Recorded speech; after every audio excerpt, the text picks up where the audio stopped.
मैं आज आप सबको एक प्यारा सा कजरी गीत सुनाने जा रही हूँ टमाटर के महंगाई के ऊपर। दोस्तों तो आप लोग मेरे गाना जरूर सुनिएगा। आइए मेरे चैनल पर हम आपको सुनाने चल रहे हैं।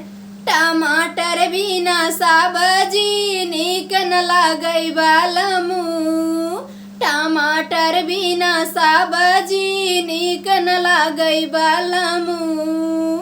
बैगन भइल महंगा मिर्चा दाम छुअत बाटे आसमान बालमू। बैगन भइल महंगा मिर्चा दाम छुअत बाटे आसमान बालमू। कहिया ले खाई नीक न लागे चोखा रोटी बालमू। कहिया ले खाई नीक न लागे चोखा रोटी बालमू। टमाटर बिना सब्जी नीक न लागई बालमू। टमाटर बिना सब्जी नीक न लागई बालमू।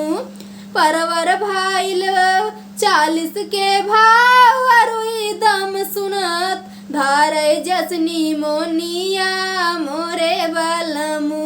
परवर भाइल 40 के भाव अरुई दाम सुनत धारे जसनी मोनिया मोरे बालमू।